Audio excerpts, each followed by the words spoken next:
ಒಂದು ಅಧಿಸೂಚನೆಯನ್ನ ಹೊರಡಿಸಿದ್ದಾರೆ. ಹಿಂದಿನ ಸರ್ಕಾರದ ಅಧಿಸೂಚನೆಯನ್ನ ರದ್ದು ಮಾಡಿ ಹಿಜಾಬ್ಗೆ ಅವಕಾಶವನ್ನ ಕೊಟ್ಟು ಶಿವದಾರ, ಜನಿವಾರ, ರುದ್ರಾಕ್ಷಿ ಇದನ್ನ ಧರಿಸಬಹುದು, ಹಿಜಾಬ್ ಧರಿಸಬಹುದು. ಅದರ ಜೊತೆಗೆ ಇದನ್ನೂ ಹೇಳಿದ್ದಾರೆ. ನಾನು ಕಾಂಗ್ರೆಸ್ ಸರ್ಕಾರಕ್ಕೆ ಮತ್ತು ಮಧು ಬಂಗಾರಪ್ಪನವ್ರಿಗೆ ಕೇಳ್ತೀನಿ, ಶಿವದಾರ, ರುದ್ರಾಕ್ಷಿ ಮತ್ತು ಜನವಾರ ಒಳಗಡೆ ಇರುತ್ತೆ, ಹೊರಗಡೆ ಕಾಣುವುದಿಲ್ಲ. ಅದನ್ನು ನೀವೇನು ಹೇಳೋದು? ಅದನ್ನು ಸಾಂಪ್ರದಾಯಿಕವಾಗಿ ಸಾವಿರಾರು ವರ್ಷದಿಂದ ಇಲ್ಲಿ ಹಾಕೊಂಡು ಬಂದಿದ್ದಾರೆ. ಸೊ ಅದನ್ನ ಹಾಕೋಬಹುದು ಅಂತನೋ ನೀವ್ಯಾರು ಹೇಳೋರು?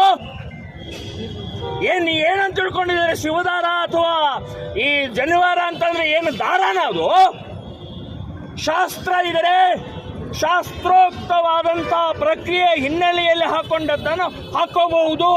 ಹಿಜಾಬ್ ಜೊತೆಗೆ ಕಂಪೇರ್ ಮಾಡ್ತೀರಿ ನೀವು? ಹಿಜಾಬ್ ಹೈಕೋರ್ಟ್ನಲ್ಲಿ ಬಹಳ ಸ್ಪಷ್ಟವಾಗಿ ಹೇಳಿದ್ದಾರೆ, ಧಾರ್ಮಿಕ ವಿಧಿವಿಧಾನದ ಪಾರ್ಟ್ ಅಲ್ಲ. ಹೈಕೋರ್ಟ್ ಹೇಳಿದೆ, ಕುರಾನ್ ಓದಿ ಹೇಳಿದೆ, ಶರಿಯಾ ಓದಿ ಹೇಳಿದೆ. ಸೊ ನೀವು ಸುಪ್ರೀಂ ಕೋರ್ಟ್ಗೆ ಹೋಗಿದ್ದಾರೆ. ಆ 5 ಮುಸ್ಲಿಂ ವಿದ್ಯಾರ್ಥಿನಿಯರು ಇನ್ನೂ ಜಡ್ಜ್ಮೆಂಟ್ ಆಗಿಲ್ಲ. ಅಷ್ಟೊಳಗಡೆ ನೀವು ಇವತ್ತು ಅಧಿಸೂಚನೆ ಹೊರಡಿಸ್ತೀರಿ ಹಾಕೋಬಹುದು ಅಂತಂದ್ರೆ ಕಂಟೆಂಪ್ಟ್ ಆಫ್ ಕೋರ್ಟ್, ಕಾನೂನಿನ ಉಲ್ಲಂಘನೆ. ಸೊ ನೀವು ಸರ್ಕಾರದವರು, ಶಿಕ್ಷಣ ಮಂತ್ರಿ ಕಾನೂನಿನ ಉಲ್ಲಂಘನೆ ಮಾಡೋದಾದ್ರೆ ಸಾಮಾನ್ಯ ಜನರ ಕಥೆ ಏನು? ಸೊ ಇದರ ವಿರುದ್ಧ ಕಾನೂನಾತ್ಮಕ ಹೋರಾಟವನ್ನು ಕೂಡ ಮಾಡ್ತೀವಿ. ಇದಲ್ಲದೆ ಇವತ್ತು ಅಧಿಸೂಚನೆಯನ್ನ ಹರಿದು ಹಾಕಿ ನಾವು ಪ್ರತಿಭಟನೆಯನ್ನು ಮಾಡಿದ್ದೀವಿ.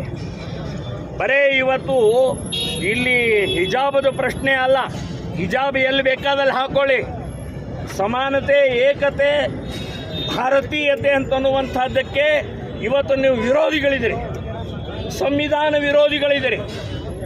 ಬರೇ ಮುಸ್ಲಿಂ ಓಟ್ ಮಾತ್ರ ನಿಮಗೆ ಬೇಕಾಗಿದೆ. ಮುಸ್ಲಿಂ ಅನ್ನುವಂತಹ ದೃಷ್ಟಿಯಿಂದ ವಿದ್ಯಾರ್ಥಿಗಳನ್ನು ಹಾಳು ಮಾಡ್ತಾ ಇದ್ದೀರಿ, ವಿದ್ಯಾರ್ಥಿಗಳಲ್ಲಿ ಬೆಂಕಿ ಹಚ್ತಾ ಇದ್ದೀರಿ, ಗಲಭೆಗೆ ಕಾರಣಕರ್ತರಾಗ್ತಾ ಇದ್ದೀರಿ ಅಂತನ್ನುವಂಥದ್ದು ಈ ಸಂದರ್ಭದಲ್ಲಿ ಸ್ಪಷ್ಟವಾಗಿ ನಾನು ಹೇಳ್ತಾ ಇದ್ದೀನಿ.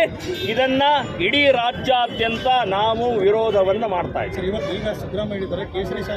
ಹಿಜಾಬ್ ಹಾಕೋಬಹುದು, ಮುಸ್ಲಿಂ ಐಡೆಂಟಿಟಿಗೆ ಅವಕಾಶ ಮಾಡಿಕೊಡೋದಾದರೆ ಕೇಸರಿ